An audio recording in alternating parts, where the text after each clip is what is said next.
started. Good morning, everyone. Welcome to the South Bay Cities Council of Governments briefing with legislative district staff. My name is Olivia Valentine. I'm chair of the COG and also a council member from the city of Hawthorne. Welcome to all of you. I think we'll start with the program update from Jackie Bacharach.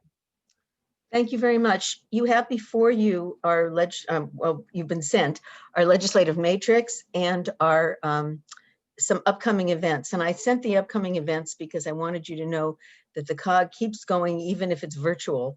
So we're still out and about doing what we can, but virtually. So here's the update on our program. So if you go to the next slide, Natalie.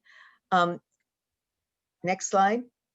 We met last in October. Today, I just want to cover these very rapidly. The reason we send you the PowerPoint is so that you can look at it later and take some time on that. Next slide. We are very concerned about the state housing legislation, and we feel that there has been a one-size-fits-all approach.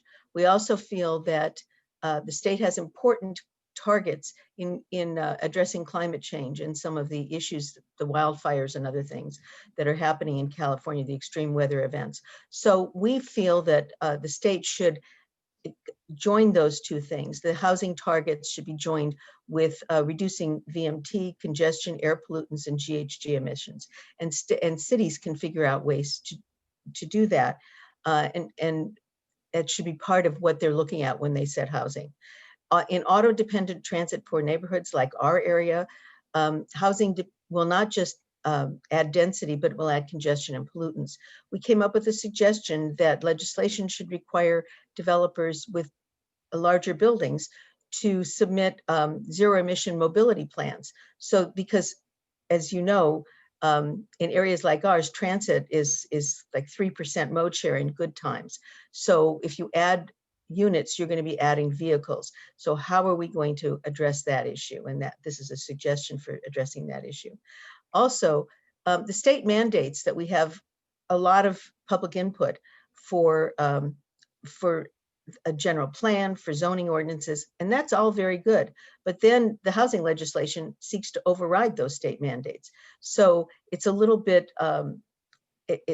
I don't want to say disingenuous, but I'll say disingenuous to say that cities are NIMBYs when they are required to ask their electorate what they want, and then the electorate, and then they're required to override it with some of these mandates. And then we believe that already when some of that legislation last year came into effect, speculators were getting letters from developers saying you can take single-family homes and turn them into 4. So it's a pipeline to benefit others, not necessarily to create the kind of housing we're looking for. Next slide. Next slide, Natalie. Also, the growth targets are not addressing the carrying capacity. Water is a big issue when we're possibly going into another drought. I don't know what happened to the screen. We can't see anything, Natalie. I can't see anything now. Can you go back one? Okay. No, now we go forward one. Okay.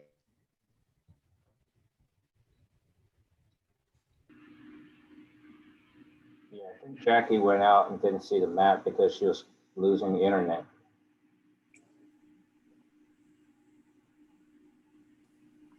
Is everybody else still there?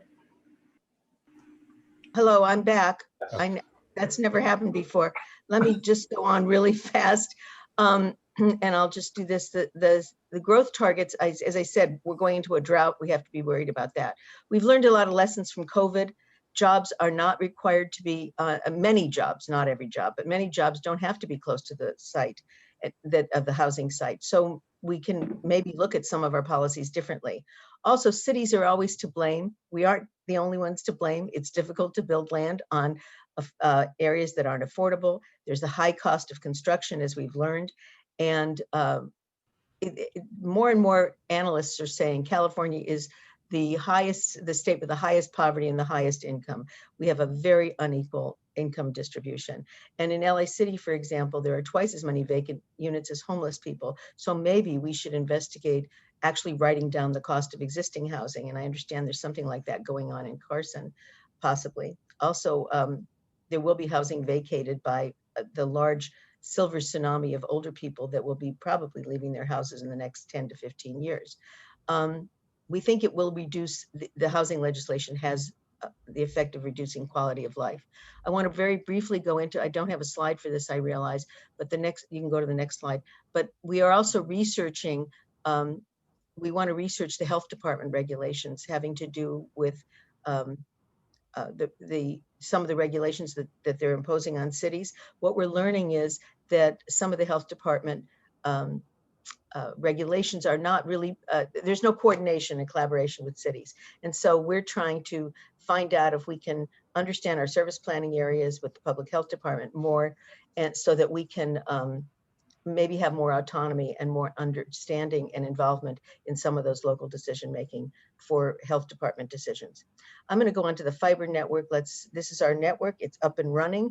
It's a ring and then laterals connected to the city halls. Can you go to the next slide, Natalie? It's operational. We're still connecting the final sites, and it will be we have $6.9 million. There's a little money left over. We're going to talk to you at some point about what we're doing with that. The participating agencies are all of our cities and these other organizations you see listed. The service is $1,000 a month for 1 gigabit, which is really low. And we're developing applications right now. Next slide. When you get a chance, there's a 5-minute video that talks about our celebration and reviews the whole development of the fiber network, and I hope you'll take a chance to look at that. Next slide. Our metro projects, of course, they're trying to address their recovery. We have 5 new projects from cities that have been that are asking for Measure R&M funds. 2 are new projects, and the other 3 have to do with additional funds that are required. And the Green Line extension EIR scoping meetings are going to be underway in February. Next slide. Homeless, we're very delighted that we have education modules that are being tailor-made for each city. And they explain the myths and realities of homelessness so that we can really understand why people are homeless and what strategies we should be using to engage those people and work with them. We have a module for cities and their staff, and we have a module for businesses. And we've already presented it to the chambers of commerce, and we hope that people will use it. If you're interested, please contact me and we can get you those modules. We're looking for a safe parking site in the South Bay. There is one in Councilman Buscaino's district that's being developed. And then the next slide, we have a pilot project on Home Share South Bay. Very excited to tell you that this is a project that puts people that have too big a house with somebody that might be at risk of losing their home or has recently lost their home or needs a place. And we already have 20 people that have signed up to be housemates and 4 homeowners. Obviously, we're looking for more homeowners. We ask that you every one of you put it on your websites and help us publicize Home Share South Bay. Next slide. Senior services, we have a meeting on January 26th, and we're going to try to answer all the questions that right now seem unanswerable for seniors on COVID testing and COVID vaccines. And we're trying to help cities keep seniors connected. Next slide. We're working on environmental programs. Adaptation work will start again. Water, we're working in disadvantaged communities on water to provide them with water saving devices, and Cash for Kitchens is for large kitchens. And then we're also working with cities to try to get them comprehensive facility assessment reports on their energy usage, and we're providing them information on food waste. This is on top of providing classes, virtual classes, and how-to videos. Next slide. Our General Assembly is coming up, and it's going to be virtual. We hope you will attend. We're looking for sponsors, but we're also looking for attendees. We're going to have many different speakers talking about the different intersections of these very important issues. And so please save the date and plan to attend. Next slide. That's it. And I can answer any questions at some point. And we appreciate it and hope that you'll save April 8th for the next meeting. Madam Chair, that completes my report. Thank you so much. All right, we're going to get right to it. We identified city issues for discussion and dialogue. The question submitted is, how do cities create a partnership with the state that preserves local control for cities and addresses the state's goals for housing, greenhouse gas emission reductions, and other critical issues? Additionally, we would like for our legislative offices to address, first, at the federal level, how will the federal government address the transition to a new administration, and what are your views on future legislation and direction? Second, at the state level, how can we get more options in housing legislation beyond density and transit-oriented development? Third, at both the federal and state level, what is the prognosis for the economy's recovery and what steps are being considered? So we're going to start with with representatives from our federal offices and with their perspectives from the Capitol and priorities in the district. So we have so far confirmed Senator Ted Lieu, and Aurelia Friedman is representing him, and Congressman member Nanette Barragan, with the staff Jeanette Christian for Senator Dianne Feinstein. Is Congress member? Yes, she is. Congresswoman Barragan is here, and we're delighted you could be here. We were worried that events in Washington would keep you away, but she is here. Well, since she's here in person, we'll let her go first. Thank you so much, Congressmember Barragan. Hi, thank you for having me. Hi, Jackie. Hello, everybody. It's good to see everybody. Unfortunately, of course, not to be able to do it in person. I want to thank you for giving me an opportunity to speak to the group. As Jackie mentioned, we almost didn't make it today. We had a lot of disruption, really a violent mob that attacked democracy and tried to stop the process of Congress certifying the presidential election results. It was a very scary day. I was actually supposed to be on the House floor at the time, was in my office when it occurred, and was about to head over to the floor. I was told not to head over anymore. And quickly we saw the images on television and have since been dealing with the fallout with the security concerns.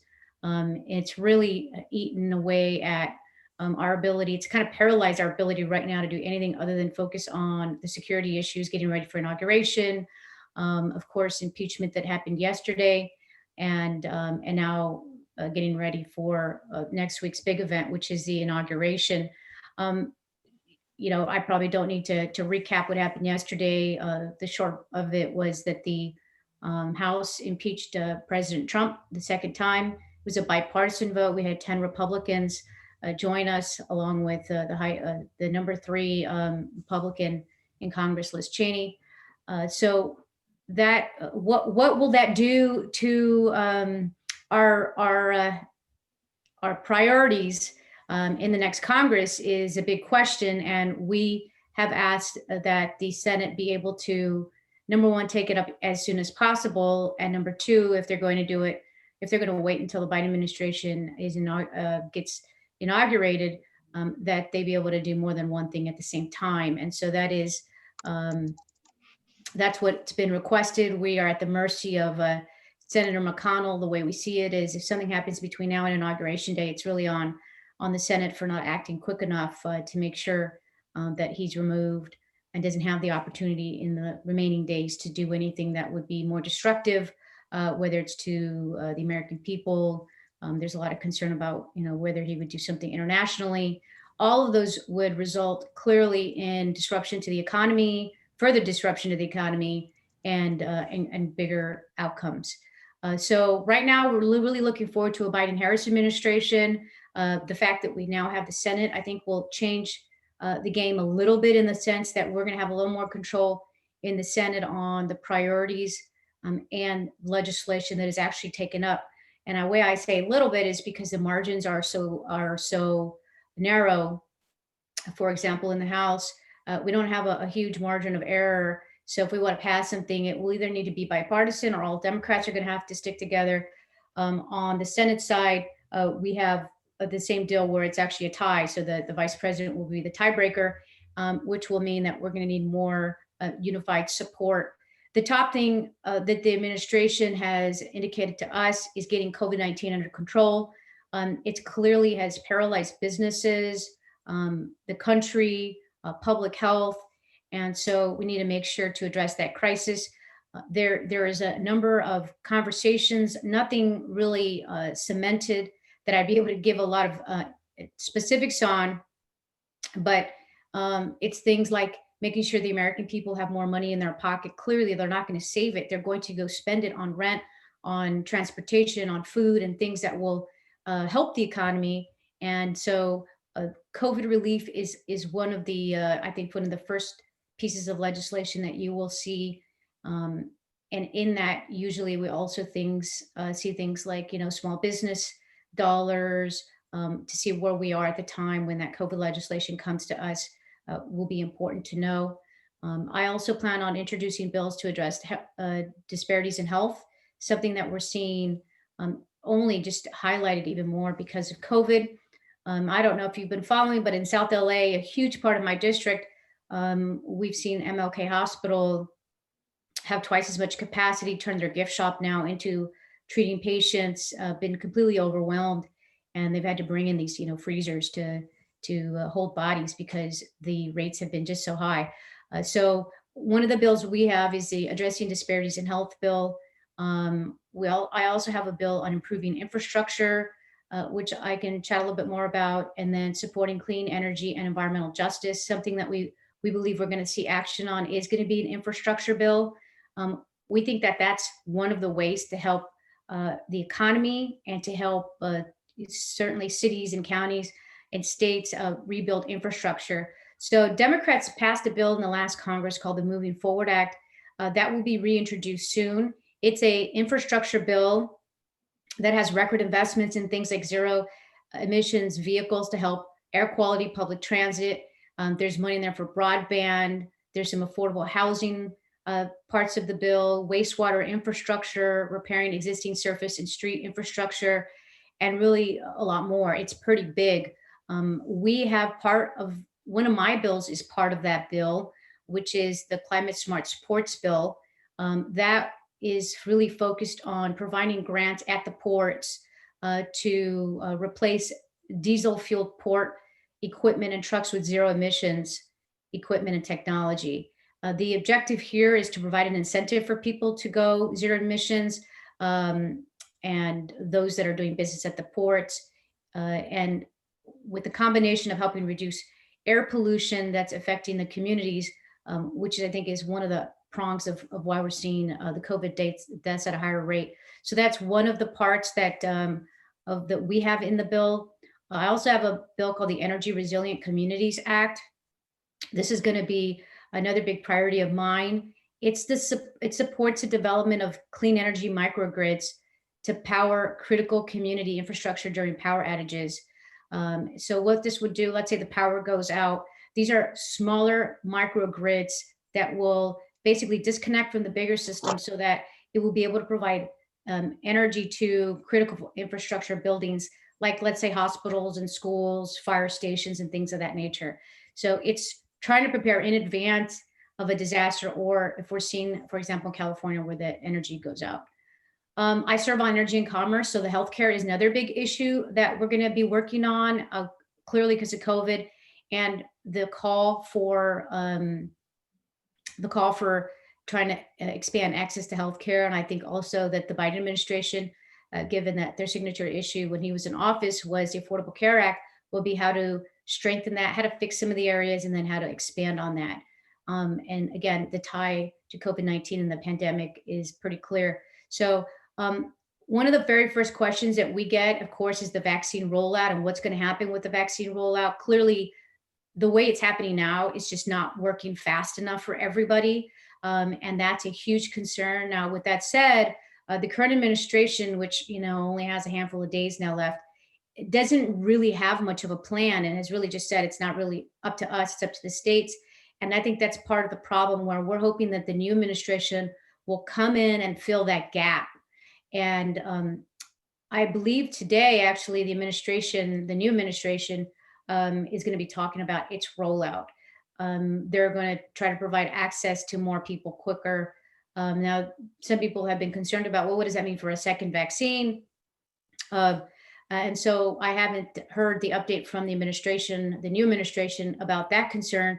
But we do know their top priority is to get that vaccine at a much quicker pace. And then let me tell you, one thing that the COG can do through all of you is helping build trust within the community. Even with my own district now, when people have access to the vaccine, some of them are passing it up. They just don't trust it. They don't want to take it. And quickly, certainly the faster people get it, I think the greater chance we're going to have on being able to fight off this virus and get the economy back again. So the economy is certainly top for the new administration, along with COVID. And if I had to say, those would be the two biggest areas. So between some, stimulus relief and checks, looking at assistance for small business, rolling out vaccines, and I think those two, are seen as the biggest keys in trying to get the economy back up and running again. And I know also that the new president is interested in trying to get schools reopened, because that's certainly been challenging for parents on childcare and things of that nature. So I want to work with the COG to make sure that we have opportunities available for the COG to tell its cities about grant programs, and that's something we'll continue to highlight. Just to name just a couple of them that we have followed, have more to do on the environmental front. There's an outdoor recreation legacy partnership program, which provides funding for to cities with over 50,000 people for local parks and recreation projects. And so that's something, if your member cities want to apply for, we can also provide a letter of support for that.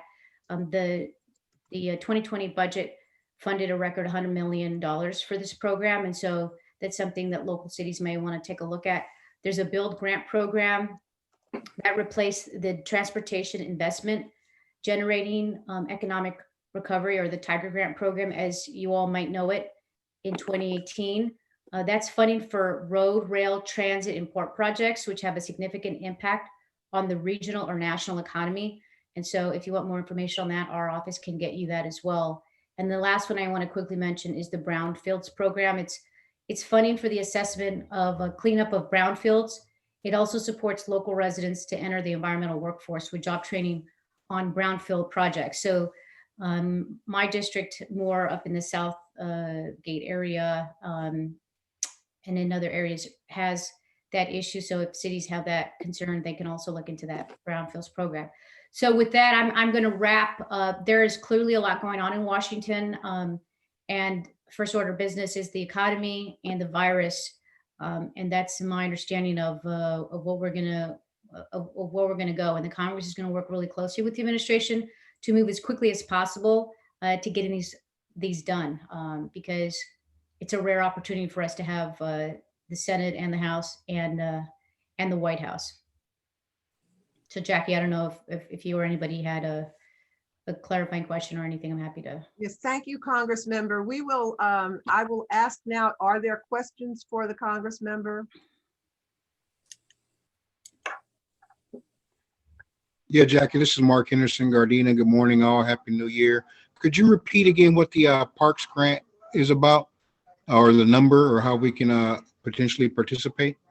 Sure. The Outdoor Recreation Legacy Partnership Program is a grant program that provides funding. The city needs to has to have over 50,000 people, and it's for local parks and recreation projects. I can have my staff follow up with you, Mark, and send you that information so that you have it, and then you can pass it on to your cities if you'd like to do that. It's basically, it helps to fund parks and then different projects. The idea with this grant program is to build more green spaces and improve them. Thank you. Yeah, this is Sure thing. Council Member Olivia Valentine. Yes, I would like for you to send that to me as well for the city of Hawthorne. Thank you. Absolutely. Thank you, Olivia. We have two raised yeah. hands. Yes, John Cruikshank. Thank you, Olivia. John Cruikshank here, Rancho Palos Verdes. Another question about that park grant. You said that 50,000 population. Our city, unfortunately, is at around 43,000. But as you probably know, Congresswoman, Rancho Palos Verdes has 1,400 acres of open space. And during this time of COVID, we've clearly had a huge influx of new visitors. So I would wonder if there would be some consideration to look at that population number and maybe more look at actual parks and amount of recreation needs versus population. I'd have to have my staff follow up to see how the legislation was drafted, and also to see how the new administration is going to enforce and carry out the grant program. Generally, if it's etched in stone and there's no discretion, I think it will be harder, but we'll take a look. And I'll ask somebody on my team who's on this Zoom with us to follow up and get back to you on that. I appreciate that. Thank you. Sure thing, Yeah. John. We have one more question from Council Member Britt Huff. Yes, good morning. Thank you so much for being with us this morning. Thank you. We greatly appreciate your outspokenness over the past year regarding national issues. I might mention for some of our newer members that you were a local council member here in the South Bay at Hermosa. So you have a real sense of what it's like to be representing at the local level. And one of our concerns, of course, is the availability of vaccines and the distribution of those. Do you have any kind of update in terms of FDA approval of the AstraZeneca vaccine or any of the others that might enhance the distribution? I actually don't. And given that I sit on Energy and Commerce and the Healthcare Subcommittee, we used to get a healthcare briefing on the vaccines and the development of them, probably at least like once a month. And we have not received one. I don't know if it has to do with the fact that this administration is winding down. But the best thing I could say is I'm hopeful that when the new administration comes in a handful of days here, that we will get more information. There'll be more transparency and a quicker effort to get that done. Now, with that said, we are being as cautious as we can. Of course, we're not speeding up the process on a vaccine without them having to meet all the standards with the FDA. Because the last thing we would want to see is some kind of a rush. Something happens with a handful of people, and then you lose trust across the board. So I don't have an update for you, but as soon as we hear anything and we get our next update, I'm happy to reach back out to you and let you know what the timeline might be for AstraZeneca. Great. Thanks so much.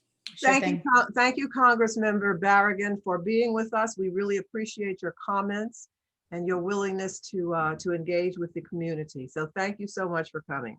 Thank you, Olivia. Appreciate that. Thank you all. So next we have Senator Dianne Feinstein's office. I believe we have Jeanette Christian. Yeah. Hi, good morning. Thank you Morning. for having me. Happy New Year. For those of you who don't know me, my name is Jeanette Christian. I'm with U.S. Senator Dianne Feinstein's office. Hope this finds you healthy and well. Congressperson Barragan did a great job sharing what we can expect in next Congress. I think we're on the Senate side, we're still waiting for Mitch McConnell to give a better timeline for when the impeachment trial will come to the Senate.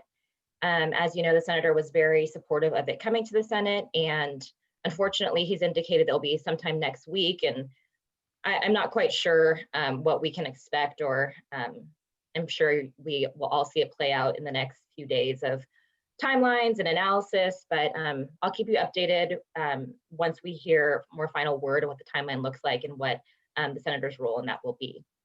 As you know, information from DC is coming and changing rapidly by the minute. So as far as the questions you gave us, how we address the new administration and what are our views on the legislation and direction, I think we're really excited for obviously the new administration, and the senator has close relationships with both the president and elect and vice president elect. So I think we're looking forward to, as Congressperson Berrigan mentioned, a majority in the Senate and the House and the administration. So I think we'll see more things that you are interested go forward, and we're excited to work with the new administration. Two things you wanted to talk about was economy and housing.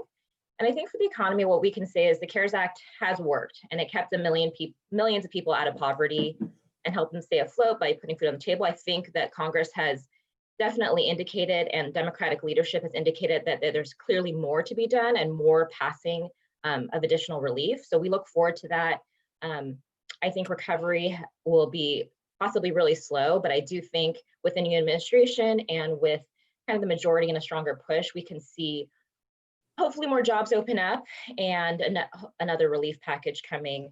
As you know, we passed something kind of last minute, which was a big step in compromise, $900 billion at the end of the year. And I do think this will help us for a little bit, but with small business and the unemployed and the most vulnerable individuals, but we clearly need more. Another thing you guys talked about or want to know more was housing. So in January 21st, we'll be introducing 2 new bills related to housing and homelessness. One that I want to talk about a little bit more about is the Affordable Housing and Redevelopment Act. I can drop this to Jackie and to Olivia and put it in the chat and also email, but this one is, we know affordable housing is more important than ever with the COVID pandemic, and it's made worse with many people facing evictions and foreclosure. So this legislation would reauthorize the Neighborhood Stabilization Program and authorize $1.5 billion in competitive grants to help state and local governments purchase blighted, vacant, and abandoned surplus properties. And we know there's a lot. There's always local stories of different properties. Everyone's curious of what we're going to do with it. And this would give us the ability to convert them into affordable housing with a grant program. So the eligible projects would include mixed-use development and conversions to non-residential and retail properties. I think that's it. I have a few other things I can share if you're interested, but I know we're short on time. So just if you have any questions. Are there questions for Ms. Christian? Seeing none, thank you so much, Ms. Christian, for addressing this body, and also please thank Senator Feinstein on our behalf. So next we have Assembly Member Patrick O'Donnell. I believe he's here. No, we have, excuse me, before, I don't know if you want to do, Congressman Ted Lieu's staff person is here, Aurelia Friedman. Sorry, Okay. but if you want to finish the federal. I mean, I'll keep it brief because Okay. I know you have a lot to get to in terms of state legislation and the state legislators that are here today. So I'll keep it brief. I just wanted to highlight a few accomplishments of the 116th Congress and then kind of give an overview of what we expect going into the 117th Congress. So in the 116th Congress, we introduced 55 bills, and some of them were combined into larger packages, mostly defense bills that were ultimately signed into law. And then we introduced some veteran and housing bills that were passed out of the House. But ultimately, due to the Trump administration, we didn't get as many through as we would like. So I echo what Congresswoman Berrigan said and Jeanette said about making sure in this Congress to pass more bills, just given the makeup is more favorable to get more housing and veteran bills and climate bills passed, as well as some of the key legislation the Congressman's been proposing since he started in Congress, including the Climate Solutions Act and the Therapeutic Fraud Prevention Act. So we're looking forward to sharing that as we reintroduce bills and also introduce bills that we haven't introduced before. So those are great things. We also co-sponsored 771 bills and responded to 121,000 plus constituent mail and did about 18 169 constituent cases. And I wanted to highlight casework a little bit too, especially because this past year we saw a huge increase in casework in our office, whether it be visas or immigration casework or VA casework with veteran benefits, Social Security benefits, IRS cases, especially with the stimulus checks coming in, and even small business administration loans with the PPP program and EIDL program. So in terms of the new stimulus, if anyone's having a hard time receiving their stimulus check, please check in with our office if you're a constituent of CA 33, and we'd be happy to help and inquire about your case, as well as any other issues you might have with a federal agency. Yeah, so with that, I'll just transition a little bit to what's going on right now. The congressman was named as an impeachment manager, so that will keep him busy once the trial starts in the Senate. He also authored the article of impeachment with Congressman Cicilline and Congressman Raskin. So that passed out of the House yesterday.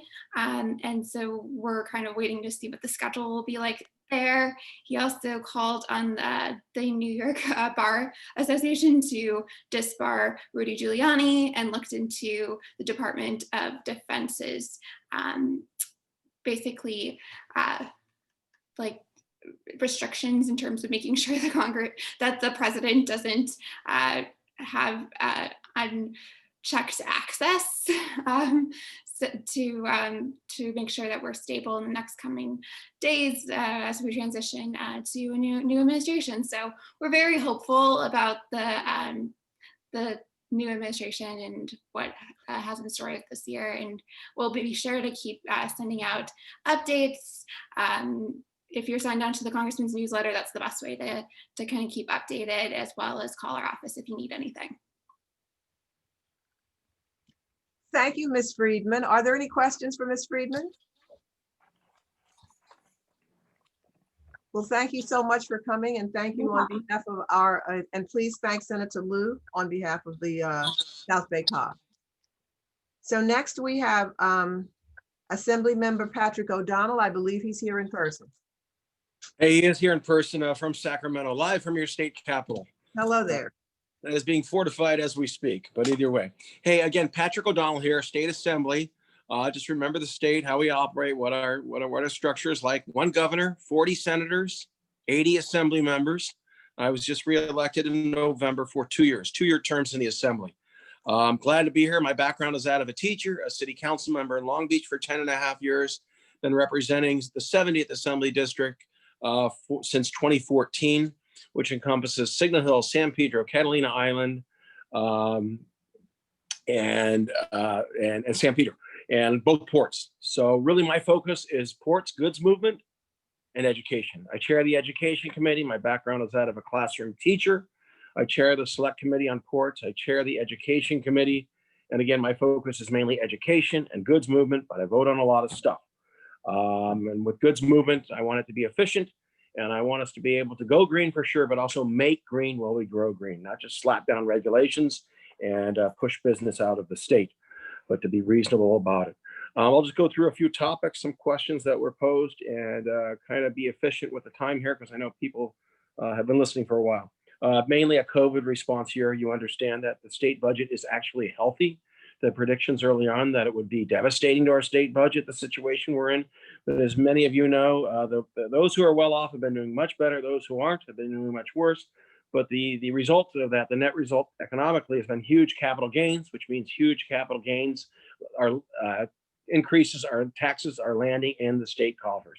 A lot of this is one-time money, because what we try and do is take the capital gains, because they're so buoyant from year to year based on the economy, and not use them on an ongoing basis.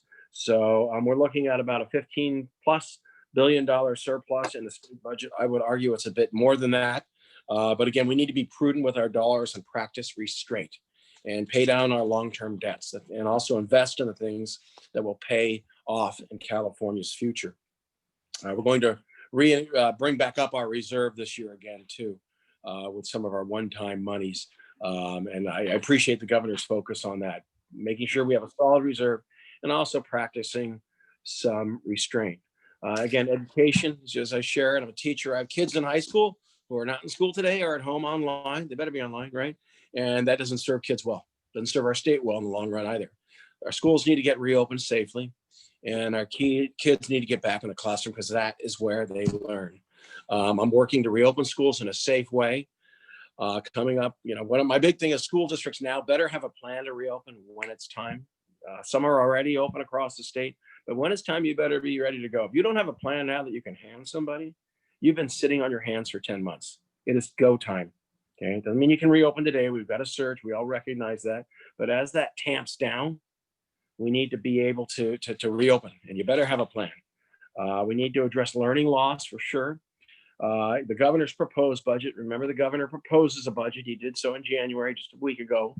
And what he does is he then hands that budget off to the legislature, and we put our own stamp on it. We change it, alter it, work with him on what that final budget might look like. So in the process, governor has written his form, his proposal, and handed it off to us. In his proposal, there's $4.6 billion to address learning loss.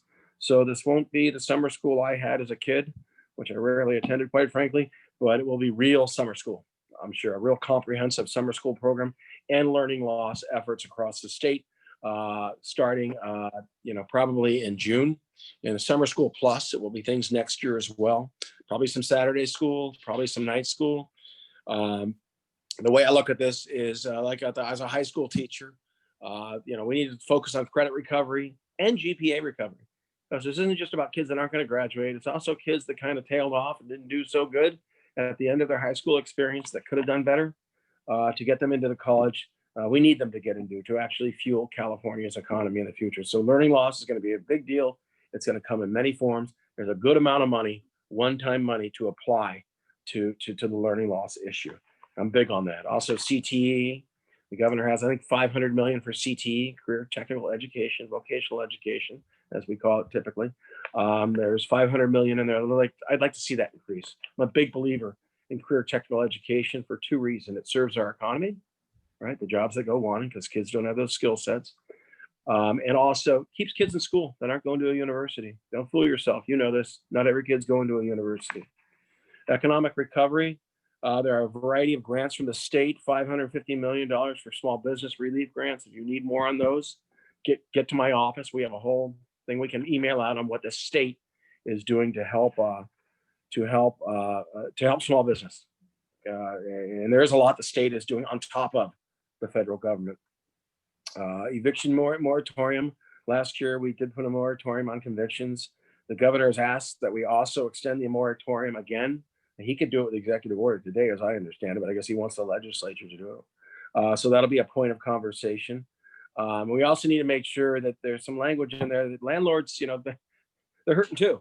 If they're not getting their rent, that's how they pay their mortgage. So there needs to be some contemplation of that too as we go forward. Housing, a lot in the governor's budget. I'm not going to go through it all. There's housing, low-income housing credits, $500 million.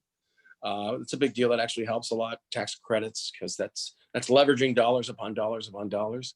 Infill money for infrastructure improvements to acquire Project Home Key. I know in Long Beach, for example, they just bought 8 hotels in Long Beach. The state gave the money to the county.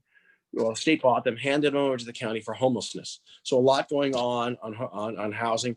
From my perspective on housing, the state should set the bar rate of numbers, and the city should meet them. The state should always drive how a city meets those RANA numbers, but should expect a city to meet those RANA numbers. I know there's some concern that some of the newer RANA numbers for some cities are too high. So that needs to be a point of discussion. For local electeds, I've got a bill in. I don't have the number right now in front of me, but it's Assembly Bill something, and that seeks to expand the San Gabriel Rivers and Mountains Conservancy. That now takes in about 27 cities, and it would expand that to many other cities. And what would that would do is that would give you access to expertise, number one, and dollars, number two, to increase park space, open space, rehab, wetlands, etc.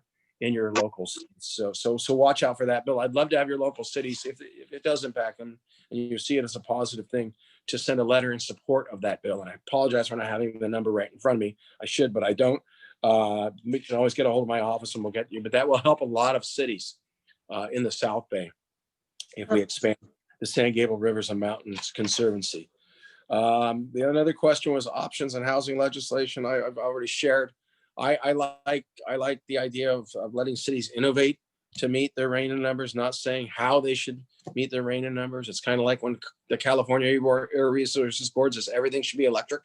Well, I don't think everything should be electric. I think we should set the bar and let innovation meet that bar.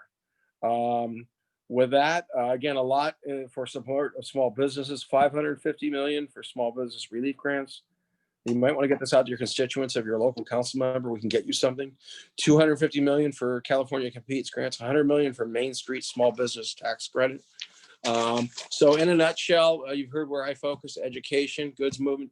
I also sit on the budget committee.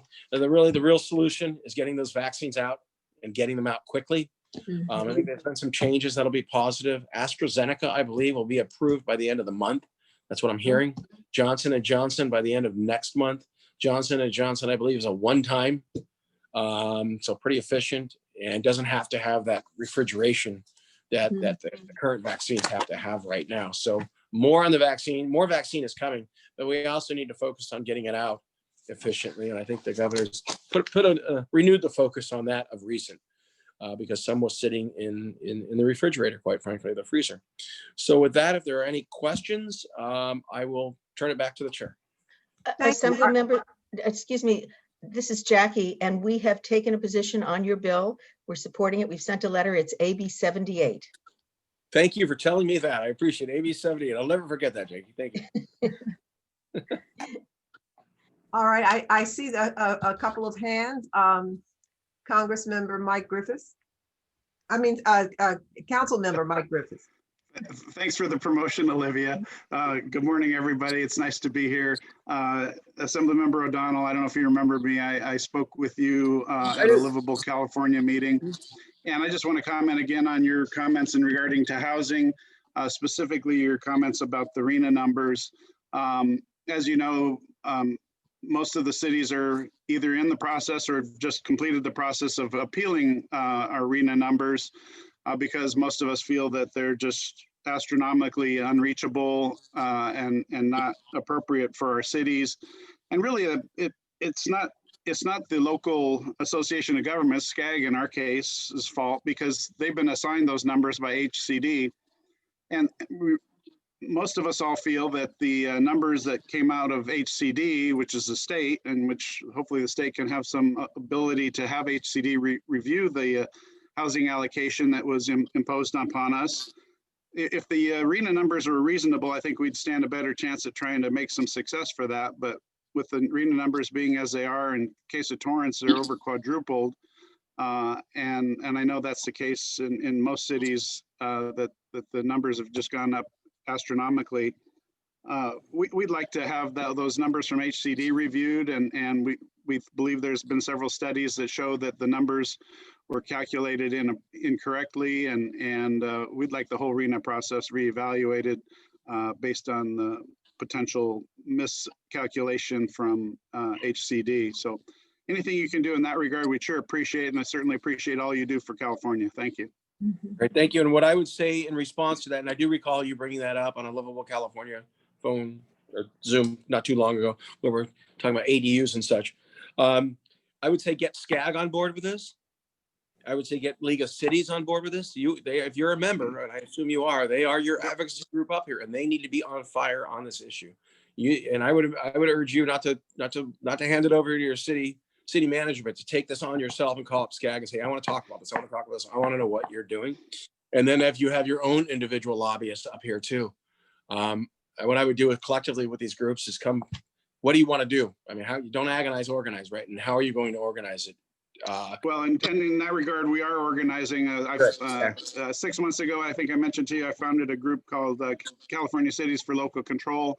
We're in a position where we're trying to identify all the supporters statewide, city electeds, who support the desire for cities to be able to manage their own land use and zoning, and we're opposed to the mandates that are being pushed upon us, and to a certain degree that includes RENA allocations.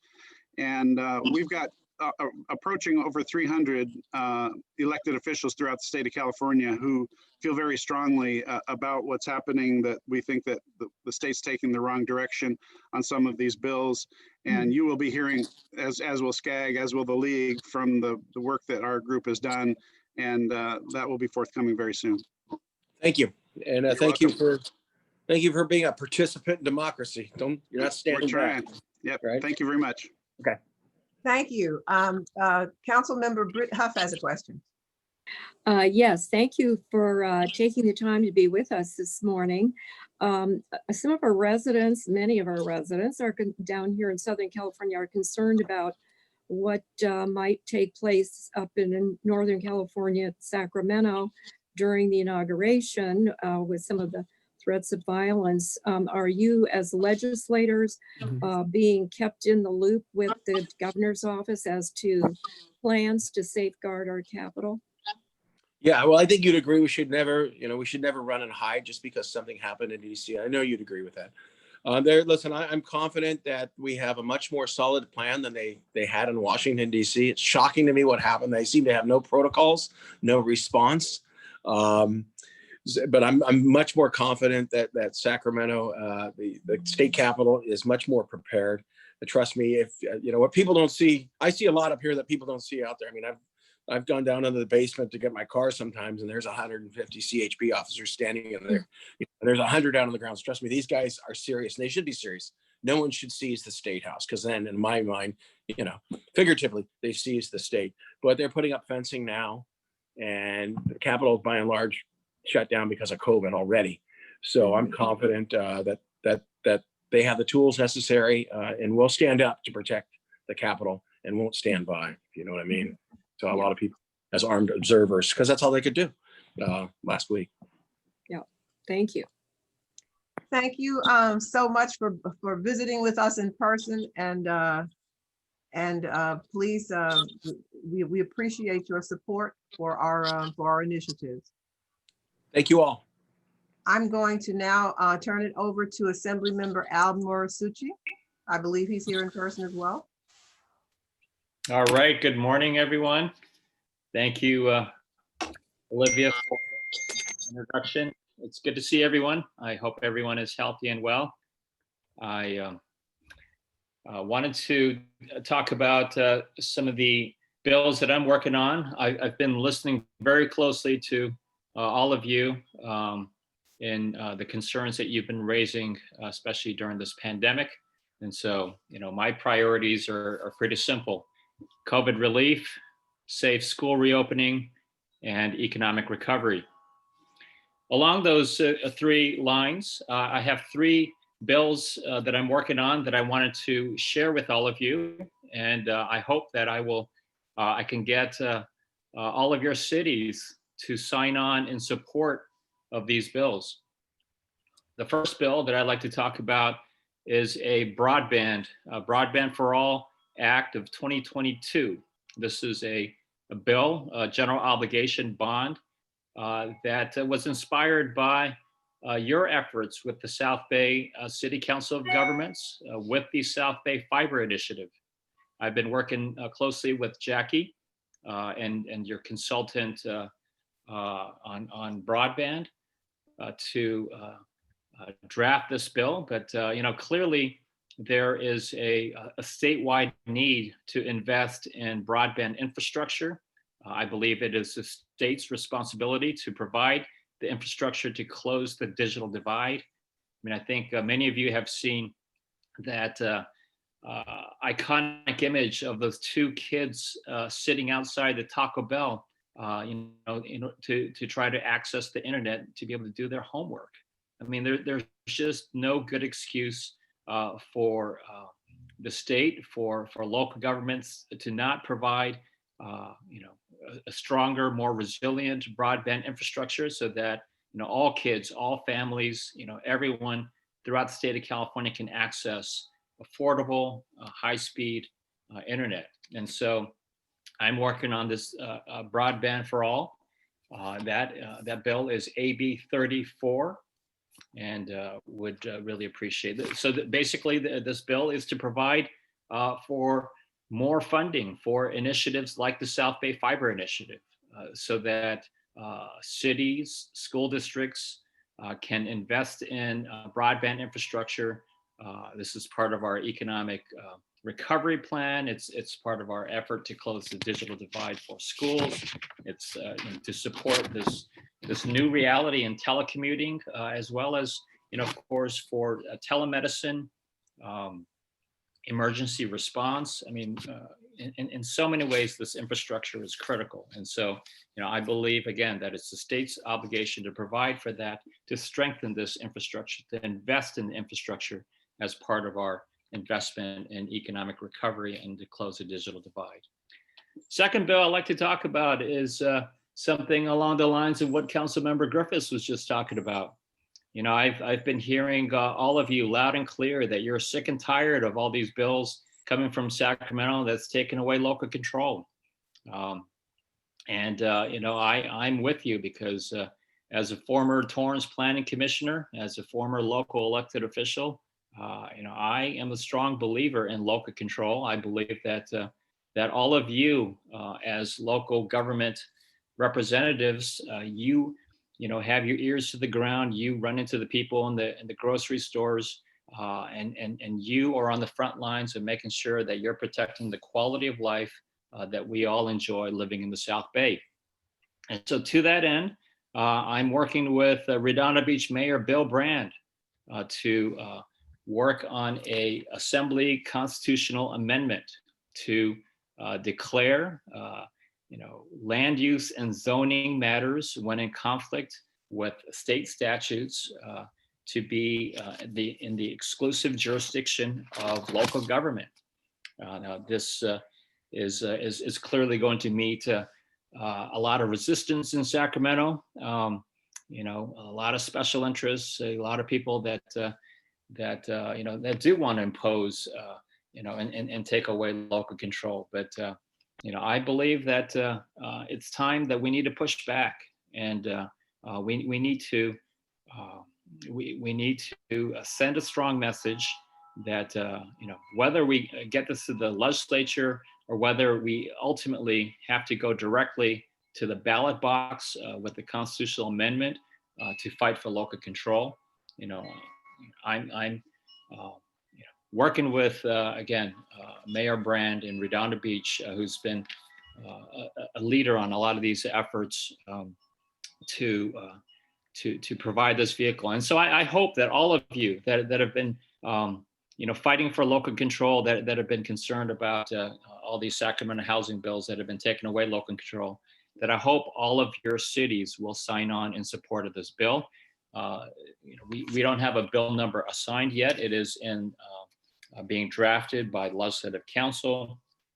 Working on some amendments with Mayor Brand, but I look forward to circulating that language with all of you, all of your cities, and hope that I can get your support. Last but not least, I saw and read with great interest there was a letter. I believe there were 7 South Bay cities that signed on to a letter to the governor calling for a more regional approach within Los Angeles County for the reopening of businesses and for the reopening of our schools. I think that that while we're all in this together, if we are to take a data-driven approach to fighting the pandemic and to deal with the differing rates of COVID in different parts of LA County, I think it makes sense that we have sub-regions within Los Angeles County, again, a data-driven, public health-driven approach, but one that recognizes that LA County is just, way too big to be treated as one county. I mean, I was just looking at some data. The San Francisco Bay Area has 9 counties in it, and their combined population of their 9 counties is less than 9 million people. So 9 San Francisco Bay Area counties is smaller than our 1 Los Angeles County, and their counties, at one point, on the 4-tiered COVID guidelines, they ranged from red to orange. I mean, we know what those colors mean in terms of the COVID response. That means that with the South Bay, with the lower rates that we've been having, if we had a regional approach, that would mean more businesses that can reopen quicker. That would mean more schools that can reopen, so that parents can get their kids back to school safely, and people can get back to work.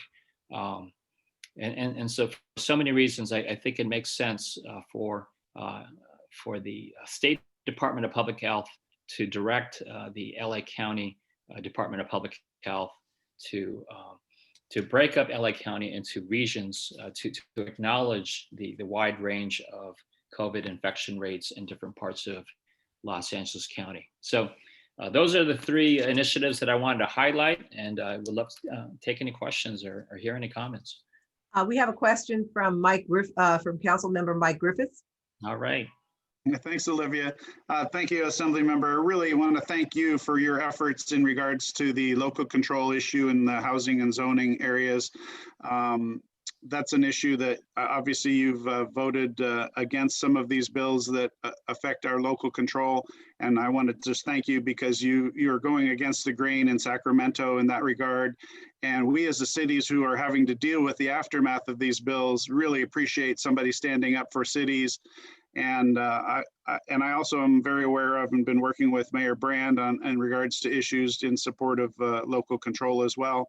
And I just, FYI, and I'll be sending this information out to you I will be sending to all Assembly members and senators in California, the efforts of our group, California Cities for Local Control. We just got another resolution passed in support of our efforts from Gardena this week.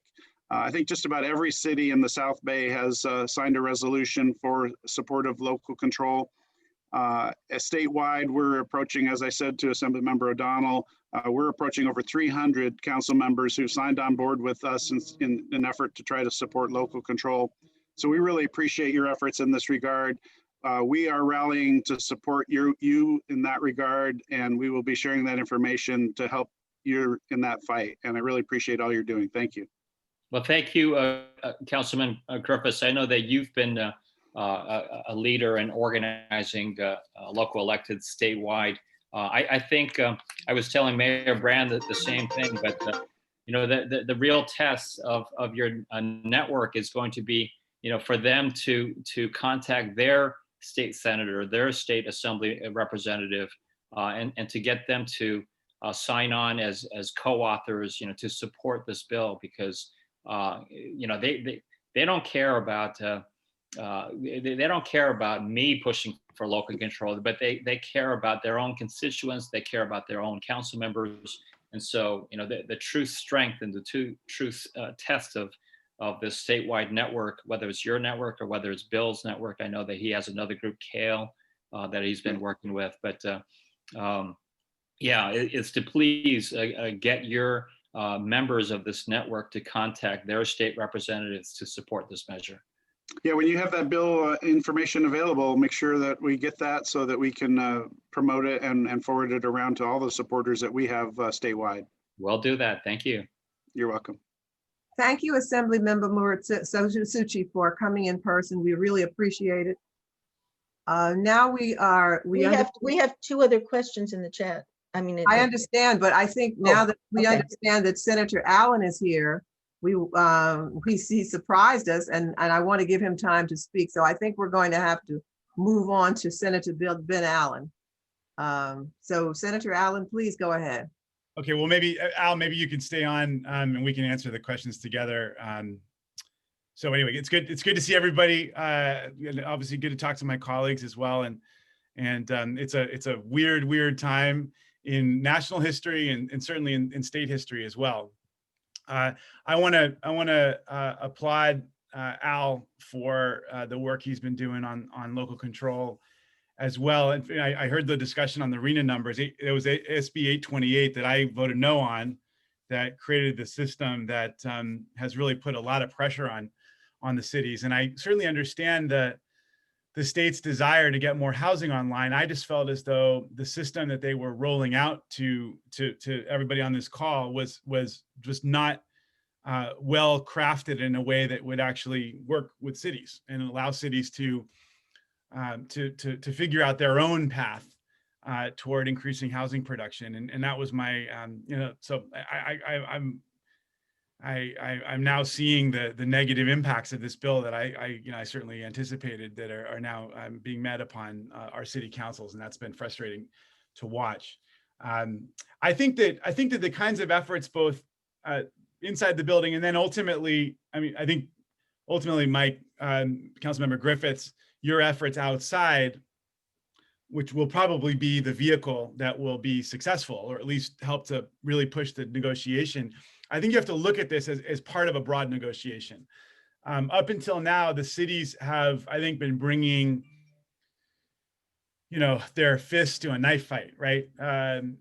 And by moving into this realm now, where you're actually saying, look, we're going to start collecting signatures toward a ballot measure, it puts you in a stronger negotiating position. I think it's something that we spoke about a while back, and I'm, certainly glad to see you taking it up. And I think it'll just put the cities in a much stronger negotiating position as they work with the housing advocates in Sacramento to come up with some solutions that are just going to be more friendly to our cities and more respectful of our cities as they struggle with their own infrastructural challenges and on all the things that make it difficult to run a city. So I just want to say kudos to you on that. I know that there's a couple things I've been working on very closely with the cities myself. We've got a bill that's looking at expedited CEQA review for green transit projects that I certainly would hope could speed up the construction of the Green Line down to the South Bay. It's SB 44. I've obviously worked deeply with the cities on plastic, pollution producer responsibility, and this is something.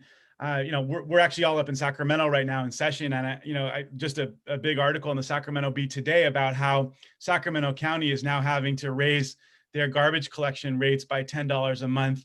They tried to put it off. They tried to come up with another solution, and they just ultimately weren't able to. I don't have to explain to anyone on this call about how the market has fallen with regards to recycling, as China doesn't want our junk anymore. We've got to figure out a way to reinvigorate our system and create more coherence to our system. One of the problems, of course, is that people who keep pushing out plastic packaging and products, single-use packaging and products, the folks who are producing this stuff have no responsibility or accountability associated with the end use. And it's the cities and ultimately our ratepayers, our taxpayers, our residents who end up paying the cost. And so part of what we, in very close coordination with the League of Cities, SB 54, which we introduced last session, and we're trying to get across the finish line this time around. And I certainly want to thank Assemblymember O'Donnell and Assemblymember Morsucci for voting for the bill in the last session. We're coming back at it, and it basically seeks to create more responsibility on the part of the producers to push them toward more sustainable packaging and products that will help to create a more coherent system that will put less cost pressures on our waste management departments in our cities and less cost pressures on our ratepayers and residents. And so that effort certainly continues, and we're in the midst of it right now. But I've spoken to several city council members in my district about the same kinds of pressures they're getting from their waste haulers now, who just want to raise rates, and they sort of see that as an inevitability if we're not able to get some more coherence into our system. So I thank the league and our city partners for your cooperation and collaboration in that effort. We're also working on a bill, SB 66, which tries to create more autonomous vehicle oversight and just try to get more coherent planning with regards to autonomous vehicles on the long term. This is something that we know is coming, and yet the state has, I think, really been digging its head in the sand about what this means. And I just want more state attention. This COVID crisis has certainly, I think, highlighted the need for more planning in lots of different ways. And this is a 10,000 ton gorilla that I think is coming our way that needs more attention. Similarly, as we look at the challenges associated with sea level rise, we've got a bill, SB 83. I know a lot of my communities are right along the coast, and a lot of cities in other parts of the state are really struggling with trying to figure out ways to deal with the fact that a lot of homes, very expensive homes, are now falling into the ocean. And what are the policy implications?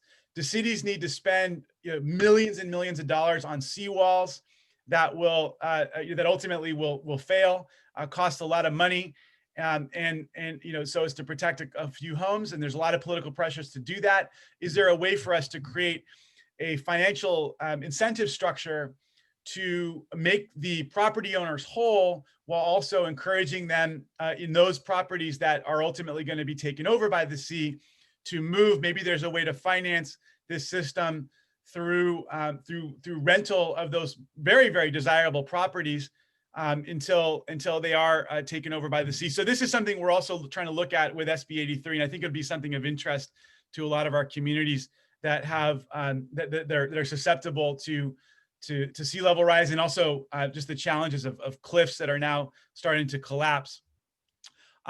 We're working. Those are a couple of things that I thought might be of interest to the folks on this call. We're obviously in the middle of a budget cycle. The governor came out with his new budget, and it's a $227 billion state budget.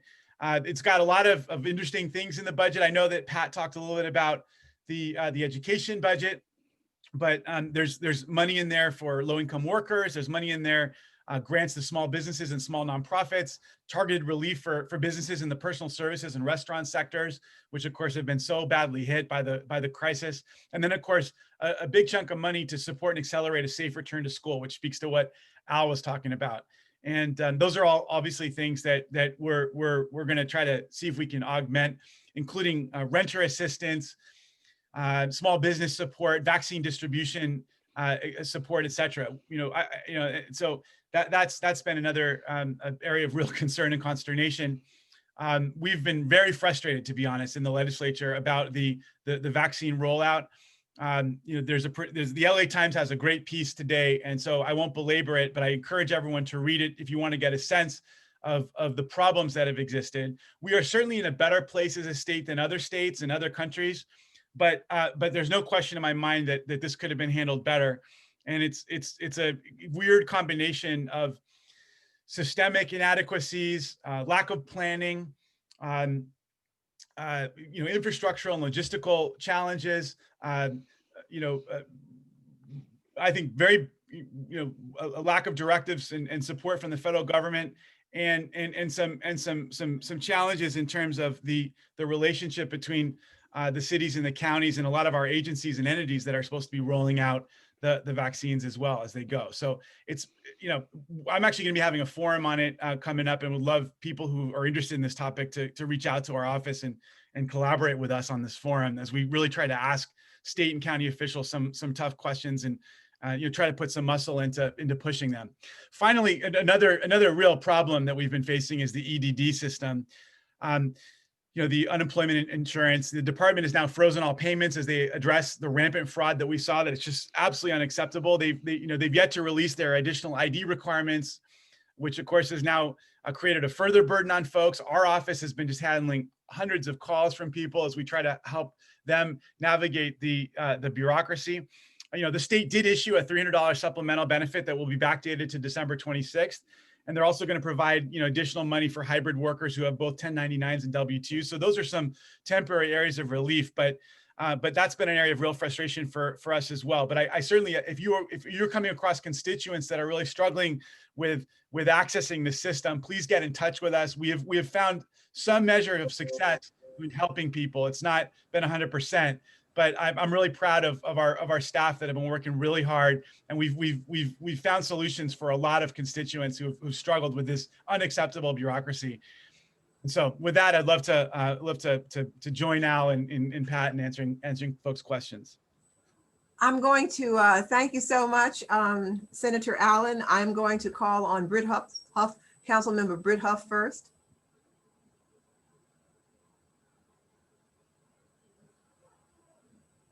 And is Pat still on, by the way? Maybe he dropped off. Are there any other questions for Senator Allen? I saw Councilmember Britt Huff's hand was up before. Councilmember Pimentel. Hello. I'm sorry. I was muted from. Please go ahead. Yes. Hi, Ben. Thanks for joining us.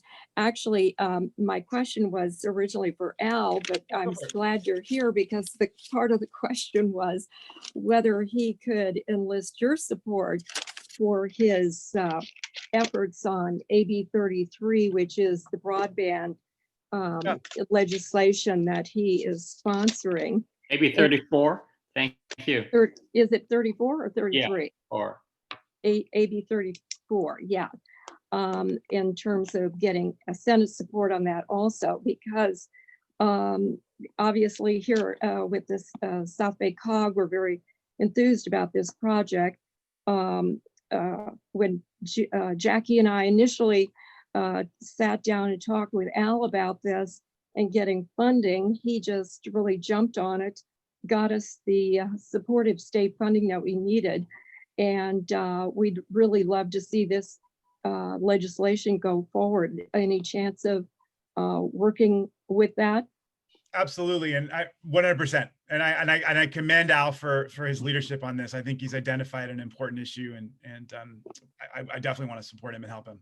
Thank you, Senator. We've partnered a lot. We've partnered a lot on a lot of things, and so I'm happy to join this effort too. And thank you for your plastics bill, Senator. Yep. Are you coming back on offsets? On offsets, we'll talk. Okay. All right. Councilmember Pimentel. Thank you, ma'am. This as well as both for Senator Allen and Assemblymember Marisucci, in that I think there's a parallel in recycling in an odd way in the logic as there is with housing, and that the initiative on single-use plastic seeks to address the core issue that leads down the road to a recycling issue. And I think that one thing that we more broadly might ask of you when it comes to housing is the key issues that limit our ability to make housing aren't necessarily just people saying we don't want housing.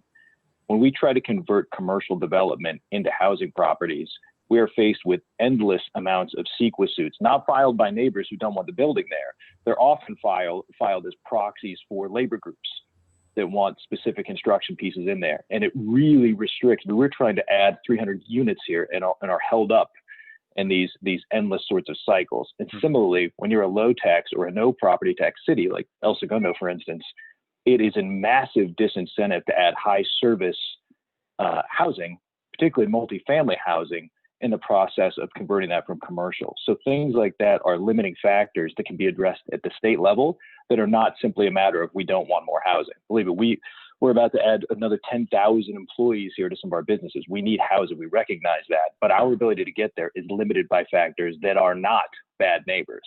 They're limited by factors that are in the administrative pieces and in the tax code. And we would ask your help either in advocating solutions or making clear those things to some of your colleagues who think it's just a matter of people who don't want their houses to have shade from taller building next to them. It's just not the issue here. Mm-hmm. Yeah, in fact, there was a bill that I know that the league has been involved with. I mean, the league, I will say, and I know folks are fresh, folks felt as though the league maybe got too involved. But I will say, after SB 50 came within a hair's breadth of passing, the league really stepped up and got involved with a lot of these housing measures, and they're trying to come up with more city-friendly ways of addressing the housing production concerns that are out there, but doing it so in a way that doesn't run roughshod over local control. And there's one proposal out there right now that has to do with easing the transition of commercial zoning to housing, if that's what cities want to do. And so check that bill. I know it was just introduced, but it was a redux of a bill from last year. Maybe someone on the call knows the number of it, but I would refer you to it, Chris, and take a look at it and see what your thoughts are. Chris, I would just add to that yeah, I think we all recognize that that CEQA and other measures have been abused by groups to try to extract labor or other concessions. I know that there are several measures that were passed this past year to try to streamline the building of affordable housing, but we will continue to work on streamlining those efforts. And by the way, let me just sorry. Oh, I'm sorry. Okay. Let me just finish by saying I appreciate your comment about how, you know, you are adding jobs, and so you need more housing. And I think that's one of the things that we need to emphasize is that I don't want my local control measure to be seen as a NIMBY measure. You know, that I think we all recognize that to support our economy, support our businesses and our workers, we need to build more housing. But, you know, we should do it thoughtfully with local governments, making sure that it's done in a thoughtful and responsible way. Well, and with that in mind, I really put out a plea to the folks on this call, you know, which is basically to say, like, this build train is just coming at us consistently from Sacramento. And as I say, SB 50, which would have, you know, unilaterally upzoned most of my district, came within a hair's breadth of passage. There are other similar bills that you know, maybe in a lesser degree, you know, stripped cities from basic zoning powers. And these came, I mean, I can't tell you how close these bills came to passage. Mm-hmm. So there's a lot of pressure right now on this housing agenda. And what you could be helpful with, and you know, I appreciate your comments, Councilmember Pimentel, because what you're saying is, look, we want to get more housing online, you know, in the way that we want to get more housing online. There are other things that are constraining our ability to do so. Help us come up with some ideas that are city friendly, but also housing friendly. Mm-hmm. And I think that will really help Al and me be part of the housing discussion. So we're not just saying no, no, no all the time. We're actually coming up with solutions mm-hmm. that will make a difference, but do so in a way that is less incursive, less onerous on city government's abilities to run their own show. Mm-hmm. Olivia, please help us. Thank you. Thank you so much. Thank you both for coming. Olivia. I think we're going to have to move on. Thank you. Thank you for coming, and thank you for supporting us. We appreciate your support. Olivia, could I ask a question? I think we have to move on because we have 3 more speakers. I've been trying to ask this question all morning. I haven't seen your hand. I'm sorry. Go ahead. I have a little thing. I don't see the thing to raise my hand, so I put it in. This is for the representatives. The one thing that's really important to me is that there be a consideration of parking when they do these bills, because you just can't place more people in an area with no place to park the cars. And that's really significant in Inglewood because, you know, a large portion of our city was built in the 1940s and 50s when people had one car, or if they owned a car, and some of the streets are very narrow, and it's just impossible to add more housing there with no place to park cars. Mm-hmm.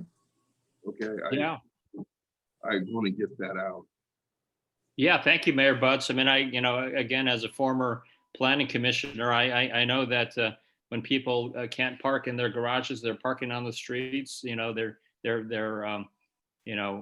creating traffic, and so I do. Again, I'm a true believer that mayors, council members, I mean, you're on the front lines of land use and zoning and planning, and a big consideration is parking. So thank you, Mayor, and we will definitely emphasize that. Thank you, sir. Thank you, Olivia. Thank you both. Thank you for both for coming. We appreciate your input, and we have to move on, I'm afraid. We have our next speaker from State Senator Stephen Bradford's office, Darrell Sweeney. Thank you, Olivia, and good morning to everybody. I know the time is well spent, so I'll be very quick. Senator Bradford has been appointed chair of Public Safety Committee, and he's also recently been elected chair of the Legislative Black Caucus. And I'll just highlight one bill because of the time, and that's SB 2 that the senator is authoring with the Speaker Pro Tem. It's the Kenneth Ross Jr. Decertification Act of 2021. It's basically the ability to decertify peace officers or police officers that commit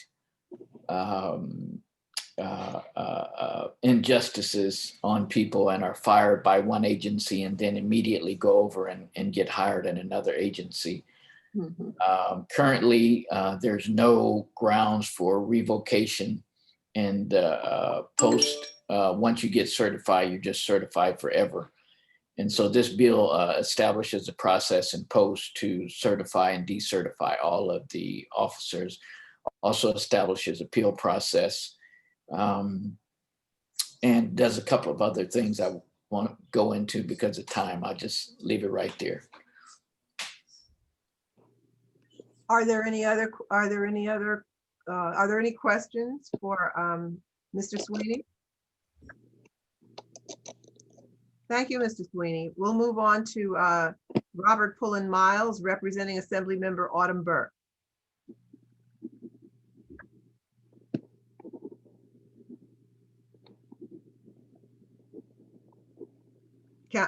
Mayor Miles, Mayor Pullen Miles, representing Assemblymember Autumn Burke.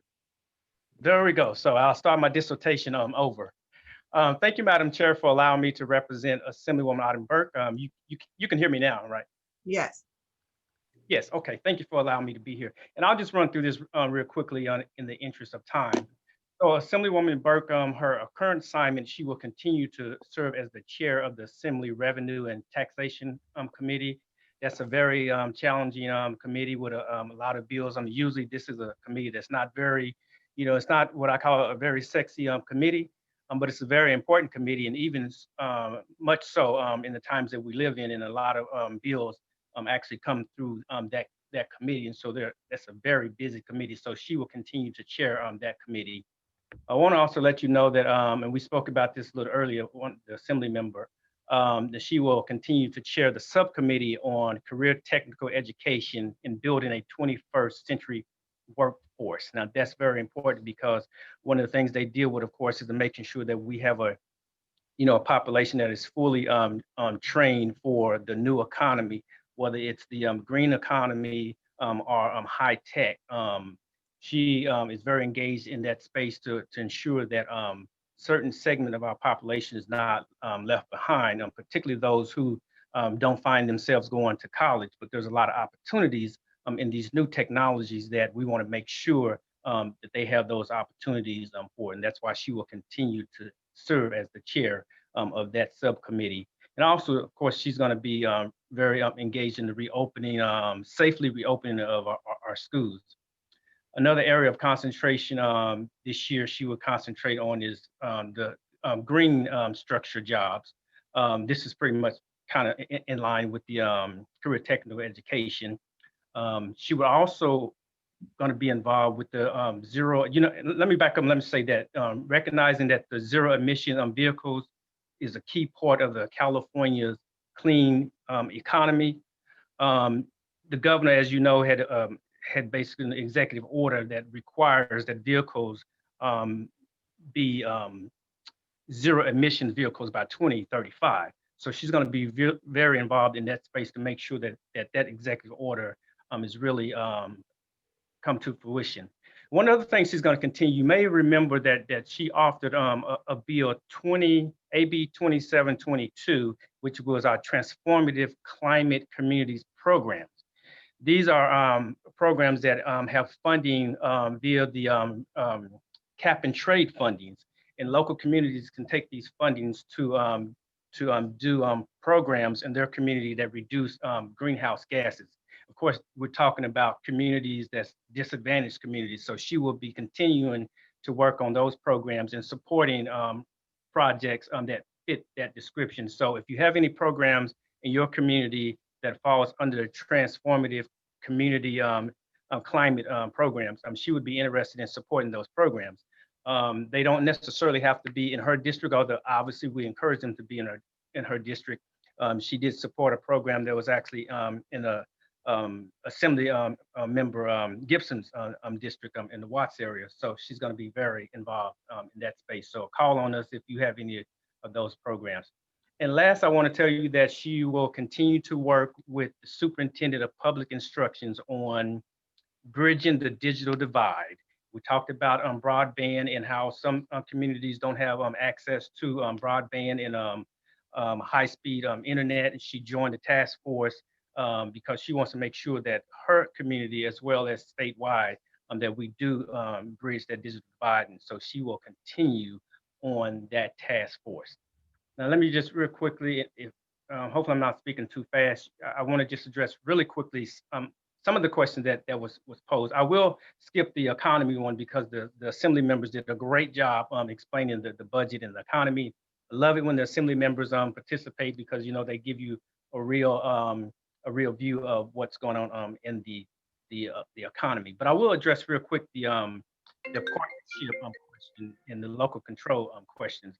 I just want to just to let you know that the Assemblywoman is very concerned with local control, and she understands the importance of local control, whether it happens to be land use issues or environmental issues. She want to continue to hold, and she will continue to hold on to the principle that local control is key to the success of our community, because she realized that those elected officials are on the ground. They know what is best for their communities. But she also realized that she have to balance, that it's a unique balancing act between the city's interest and the state interest. But nevertheless, that she really stressed that the locals should definitely have a seat at the table and should always be at the table. And that's why she welcomes our city managers and our city officials, elected officials, to always meet with her concerning the local control issues. You asked about how we can build partnerships, and that was one part of the questions. I want to say one of the ways you can build partnerships is I want to encourage you to do what the cities of El Segundo and Inglewood did in the last session. Now, they may do this all the time, but they really ramped it up this last session. And that is simply that they kept in constant contact with the Assemblywoman and her staff. Whether this was through meetings or through phone conversations, we were in constant communications, pushing their a legislative agenda, emphasizing with the assembly member what's important to their community. And that was very effective, and is a very effective way of communicating with your elected officials and building that strong partnership that was asked. So I would encourage that all the cities to really be engaged in their members. I know collectively as a COG, we move collectively, but I think someone may kind of mention that you also want to move individually as well, when it comes in terms of building up a strong partnership with member of assembly in the Senate and your federal government for that matter as well. And lastly, I want to give you, I'm skipping a few of these in the interest of time, just another tip for building strong relationships with your member. Your city may want to sponsor, or not sponsor, or either support a piece of legislation that your assembly member is carrying this session. This is a great opportunity to build that strong partnership with your member and to build up political capital with your assembly member and your senator. So if there's a piece of legislation that you believe that would be beneficial to your city, get in and provide comments in Sacramento when hearings are being conducted. And that way you're building that strong relationship with your assembly member and your senator. And I would also, that would probably be ring true also for your federal representative as well. And the last question I wanted to address was the housing issue. As you know, Assembly Member Dave Chu is the chair of the Assembly Housing Committee, and I was in talks with his staff, the chief consultant of his staff, and I'm told that they have conducted a number of stakeholder meetings on this very crucial yet delicate issue, and that they understand that they should be looking at all options and all creative options, and that's exactly what they're trying to come up with, some creative solutions that we can provide housing, and at the same time keep in mind that cities are built out. I mean, I know that the Mayor Butts mentioned about the parking situation in his cities. Same as my city, even if we built, homes, we can't get new streets for the most part. These streets are narrow or what have you. And so David Chu's staff said that they're looking at all options and all creative options, and they welcome all the input because they know the cities are really wrestling with this issue. But beyond that, it's very early in the legislative process. So this is the right time to move on legislative ideals, whether it's building housing or what have you. This is the right time to move on those ideas because it's very early in the process. And so the members are still putting together a legislative package, including my member, and we'll know probably in the next week exactly what the legislative package looks like. But right now it's pretty early in the process, but she will continue to monitor all the housing proposal, and so that she would be very involved in weighing in on those proposals and hearing the input of the COG members on those proposals. I'm going to skip the economy part and the budget because it was a great presentation on that by the Assembly members. And that's all I have. Thank you so much, Mayor Pullen Miles. Yes, ma'am. So next we will hear from representative from Assembly Member Mike Gibson's office. I believe we have Mr. Victor Ibarra and Ms. Brenda Contreras. Hi there, everybody. My name is Brenda. I'll be giving the ledge update. To start off, Mr. Gibson was once again appointed chair of the Democratic Caucus. Up to date, we have 9 testing centers in the 64th district. It's really important that we make sure that we have these testing centers in Black and Brown communities where numbers have drastically skyrocketed. Last week, our office hosted a COVID-19 vaccine town hall in partnership with medical professionals from MLK Hospital. And really it addressed key discussion topics like the urgency of LA County to get vaccinated, common side effects of the vaccine, vaccine distribution process, and if the vaccine really prevents from contracting the virus. It's really important for the Assembly member to bring factual information to our constituents during these really challenging times. Since the early stages of the pandemic, Latinos and African Americans really make most of the COVID cases. So for this reason, we wanted to make sure we hosted another COVID-19 vaccine town hall, but in Spanish. And that's going to be this Friday, January 15th. It's going to be live streamed on the Assembly members' Facebook page. The constituents were very receptive to the first town hall. And we shared that presentation on the Assembly members' website so people can print it out or share it. Also, this week, the Assembly member was proud to be a principal co-author of HR 7. As we all know, it was a resolution that calls for the immediate resignation and impeachment of President Trump. Throughout the past few months, the Assembly member has held a few hearings on police reform, a select committee that Mr. Gibson is really proud to chair. These hearings really address everything from police misconduct, accountability, recruitment, training, decertification, and many other topics. And we're looking to have another hearing. We just don't have a date right now. We think it's very critical that we have these conversations to really bring tangible solutions through legislation that will really positively affect public trust and public safety throughout California, as we've seen that it's been an issue for so long in our communities. The member also signed on to a letter request to the governor to allocate and shift resources to expand the EDD call centers to really help our constituents with their unemployment claims and really investigate the EDD fraud that's going on right now, which is making our most vulnerable families suffer even more. So, we do encourage for our constituents to contact our office for those claims. A lot of people are, frustrated at the fact that their accounts are frozen.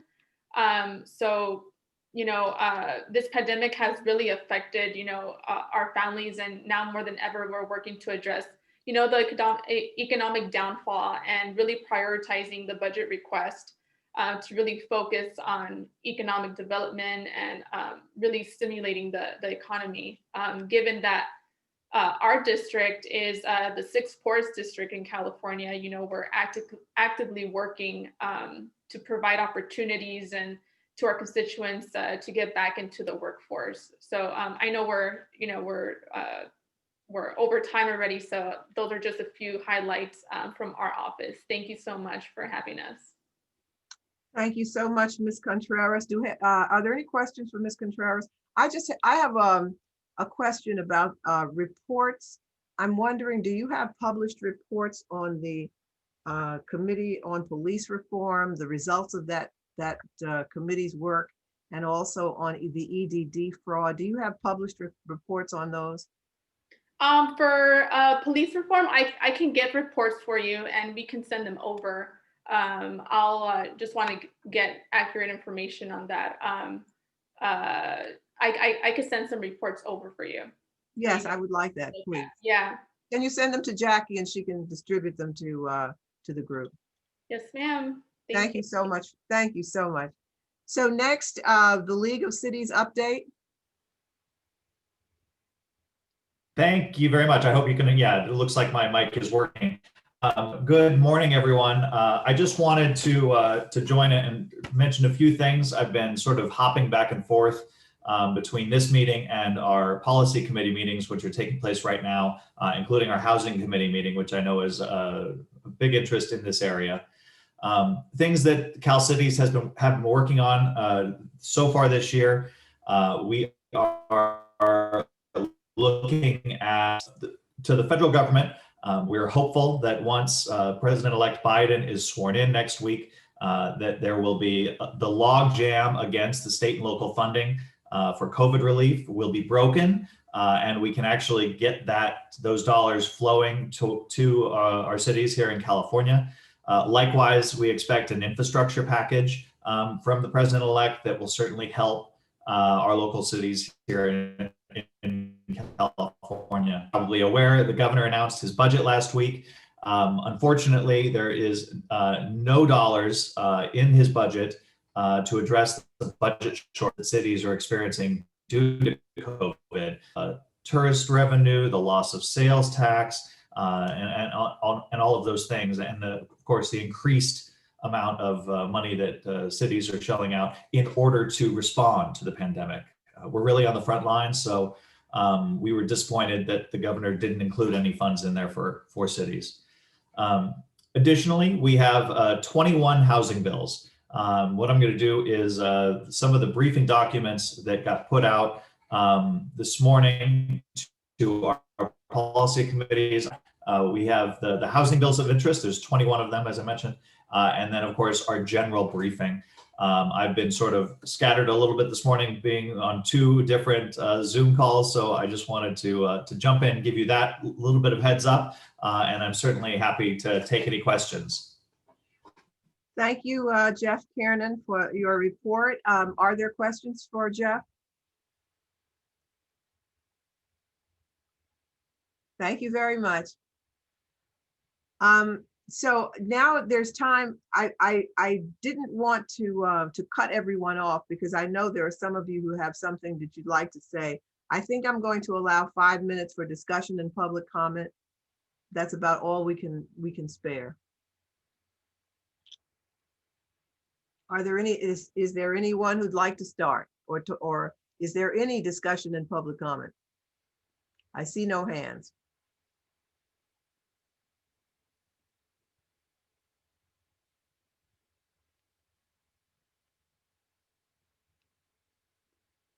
Okay. Well, Jackie, do you have anything else that you'd like to add? No, just for whoever's on, if you could send me all the documents, I can get them out, and we will be looking at a lot of the information. I think this was a chock-filled informational meeting, and appreciate everybody's participation. Yes. Yeah. Thank you all for participating. We really appreciate it. You all stay safe, and we'll see you at the next meeting. This meeting is adjourned.